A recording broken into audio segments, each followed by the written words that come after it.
అధ్యక్షుడిగా మిర్యాల రాజిరెడ్డి గారు ఈ లెటర్ ఏంటి అంటే మాకు అన్ని ప్రకాలుగా టెండర్ ప్రక్రియలే ఉంటాయి, సింగరేణిలో ఎటువంటి తప్పిదాలు ఉండయి. ఇది బట్టి విక్రమార్క చెప్పిన మాట, ఇప్పుడు చరణ్ కౌశిక్ కూడా అదే మాట చెప్తున్నారు.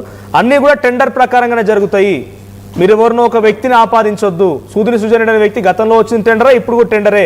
ఈ 9 బ్లాక్లో ఎటువంటి అవినీతి జరగలేదు, మేము దాన్ని క్యాన్సిల్ చేసిన టెండర్ని అంటున్నాడు ఆయన. ఓకే, సింగరేణి సంస్థ 136 సంవత్సరాల చరిత్ర, ఒక భారతదేశంలో మొట్టమొదటి పబ్లిక్ సెక్టార్, చాలా పారదర్శకంగా తెలంగాణలో ఉన్నది అనేటువంటి సంస్థ గొప్పగా లాభాలు ఆర్జిస్తున్నటువంటి విషయం మనకు తెలిసింది. కానీ ఈ టెండర్ ప్రక్రియలో ఇప్పటి వరకు ఏ రాజకీయ పార్టీ కానీ ఎవరు కూడా దీన్ని జోక్యం చేసుకొని ఇబ్బందులు కలిగించేటువంటి పరిస్థితులు తీసుకురాలేదు.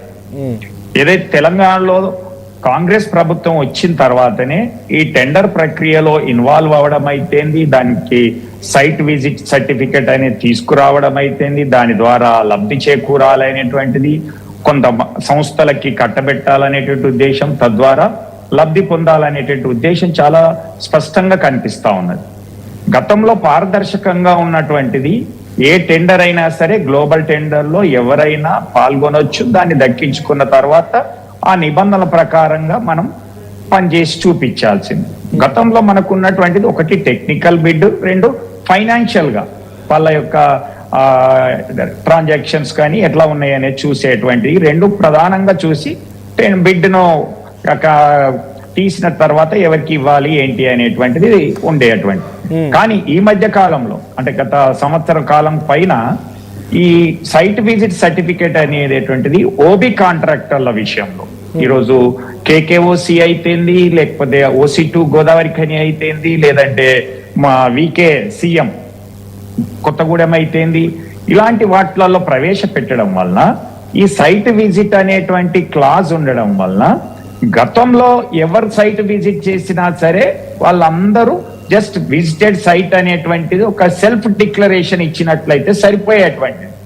కానీ ఈ రోజు సైట్ విజిట్ సర్టిఫికెట్ అనేది సంబంధిత ఏరియా జనరల్ మేనేజర్ గారు ఇష్యూ చేయాలి. ఇప్పుడు మనకు ఉన్నటువంటి అనుభవంలో ఒక 10 మంది సైట్ విజిట్ చేస్తే అలా 4 3 మాత్రమే సైట్ విజిట్ సర్టిఫికెట్ ఇవ్వడం వల్ల ఇక్కడ ఏర్పడుతుంది కదా, చాలా స్పష్టంగా తెలుస్తుంది కదా, ఆ వ్యక్తులు మాత్రమే రింగ్ అవ్వడానికి కానీ, సిండికేట్ అవ్వడానికి కానీ, ఎక్కువ రేటు కోట్ చేయడానికి కానీ, తద్వారా సింగరేణి సంస్థకు నష్టం జరగడం కానీ, ఆ సంస్థకు లాభాలు ఎక్కువ రావడం కానీ, ఆ లాభాలలో ఎవరికి ఏమున్నది అనేటువంటిది దాని మీరు చెప్తున్న ప్రకారంగా 9 బ్లాక్ సైట్ విజిట్ సర్టిఫికేట్ టెండర్లు వేయాలని ఆలోచన చేస్తున్నా, అందరికి రాలేదు, కొందరికే వచ్చింది.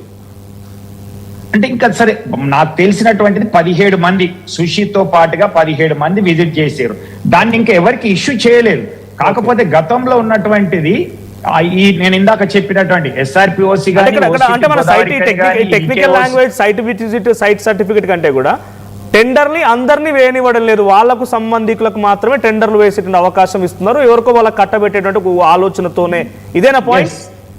ఈ సైట్ విజిట్ క్లాజ్ అనేది పెట్టడం వలన ఆ సర్టిఫికెట్ వాళ్ళందరికీ ఇవ్వకపోవడం వలన, టెండర్ లో వాళ్ళు పాల్గొనకపోవడం వలన, వీళ్ళు ఒక రింగ్ గా ఏర్పడటం వలన, సిండికేట్ గా మారడం వలన కంపెనీకి నష్టం జరిగేటువంటి అవకాశాలు ఉన్నాయి, ఎక్కువ రేటు ఫ్లోట్ చేసేటువంటి అవకాశం ఉన్నది. తద్వారా లాభాలు చేకూర్చి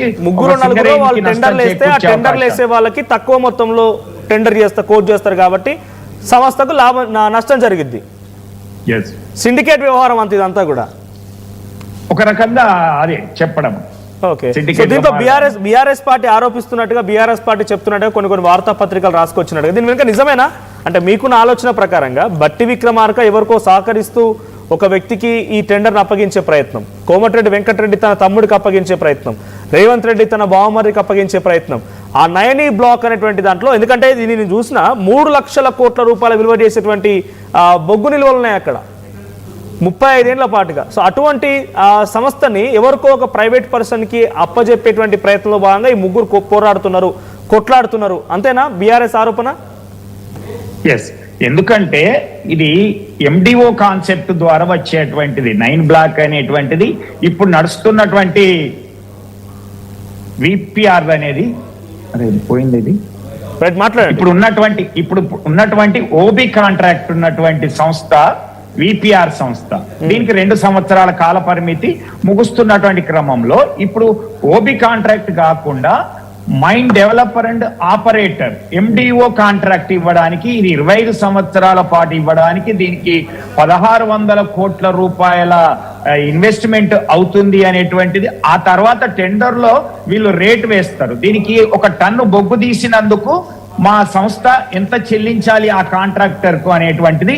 దీంట్లో 2-3 సంవత్సరాలకు ఒకసారి ఫ్లోటింగ్ జరిగేటువంటి అవకాశం ఉంటది. కాబట్టి ఇలాంటి దాన్ని మనం కొత్తగా సింగరేణిలో ఇప్పటి వరకు ఇన్ని కాంట్రాక్ట్లు అయినప్పటికీ కూడా ఇది నైనీ బ్లాక్ లో అనేటువంటిది పెద్ద మొత్తంలో 25 సంవత్సరాలకు ఆ బొగ్గు నిల్వలన్నీ తీయడానికి టన్నుకు ఎంత ఇయ్యాలి అనేటువంటి నిర్ణయం జరగడానికి జరిగేటువంటి ఈ టెండర్ ప్రక్రియ. కాబట్టి దీనికంటే ముందు నుంచే ఈ సైట్ విజిట్ సర్టిఫికెట్ అనేది పెట్టడం వలన ఇప్పుడు దీనికి కూడా దాన్ని వర్తింపజేయడం వలన అనుకూలమైనటువంటి సంస్థలకే ఈ టెండర్ కట్టబెట్టడం వల్ల 25 సంవత్సరాల పాటు దాదాపుగా సంవత్సరానికి 10 మిలియన్ టన్నుల బొగ్గు ఉత్పత్తి చేసినట్లయితే దాని వచ్చేటువంటి లాభాలు ఎంత పెద్దగా మొత్తంలో ఉంటాయి అనేటువంటిది మనం ఊహించవచ్చు.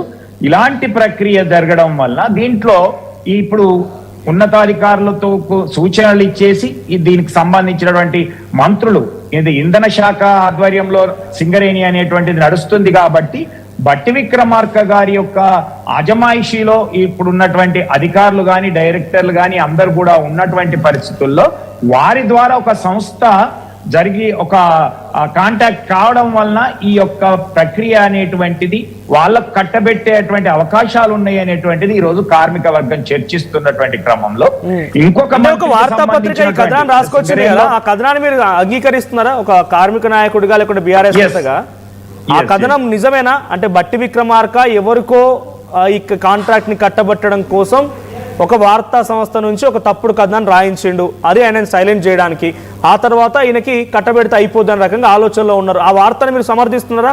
అది నిజమేనా? ఎగ్జాక్ట్లీ అండి. అవును. ఎందుకు అంటే ఈ సైట్ విజిట్ సర్టిఫికెట్ అనేది ఈ మధ్య కాలంలో పెట్టిర్రు. దీని వల్లనే ఇప్పుడు ఈ రోజు VKCA కోల్ మైన్ గానీ లేకపోతే ఇంకా 3-4 మైన్లు గానీ వచ్చినటువంటి దాంట్లో సైట్ విజిట్ చేసిన వాళ్ళకు అందరికి ఎందుకు ఇవ్వలేదు సర్టిఫికెట్? రైట్. వాళ్ళు ఒకవేళ టెక్నికల్ గా ఫెయిల్ కావచ్చు, ఫైనాన్షియల్ గా వాళ్ళు బిడ్ లో పార్టిసిపేట్ చేసే అవకాశం లేకుండా రిజెక్ట్ చేసే అవకాశం ఉండగా ఈ కొత్త నిబంధన ఎందుకు తీసుకొచ్చారు? కానీ గతంలో ఈ నైనీ బ్లాక్ అనే దాన్ని ఎప్పుడైతే తెలంగాణ ప్రభుత్వం అంగరించి సింగరేణితో టెండరింగ్ వేయించిందో ఆ తర్వాత ఉన్నటువంటి CMDలు ఎవరైనా కూడా దీన్ని డైరెక్ట్ గా సింగరేణి టేకప్ చేస్తుంది, ప్రైవేట్ పరం చేయదని రకంగా ఆలోచనలో ఉండే కదా. ఎస్, గతంలో దీన్ని కూడా ఈ సింగరేణిలో అంటే తెలంగాణలో ఉన్నటువంటి ఓపెన్ కాస్ట్లను ఏ విధంగా అయితే నడపాలో అదే విధంగా నడపాలి అనేటువంటి ఆలోచన. అంటే ఓబీ మాత్రమే ప్రైవేట్ వ్యక్తులు తీసినట్లయితే, కాంట్రాక్టర్లు తీసినట్లయితే కోల్ మొత్తం కూడా సింగరేణి కార్మికులతో చూపించినట్లయితే మనకు కొంత లాభం కూడా ఉంటుంది, అలాగే నష్టం కూడా ఎక్కువ జరగదు అనేటువంటి ఉద్దేశంతో అదే కాన్సెప్ట్ తో వెళ్దామనే కదా ఈ రోజు నష్టం అనే పదానికి మనం వాడాల్సి వస్తే తప్పుదారి పడుతుంది. ఇచ్చి మళ్ళీ MDO కాంట్రాక్ట్ వెళ్తున్నది. ఓకే, ఇక్కడ నష్టం అనే సమస్య అంటే ఆ బొగ్గు దారి మల్లుతుందనో లేకపోతే ఇంకేదైనా తప్పిదాలు జరుగుతాయనో ఒక ఆలోచనే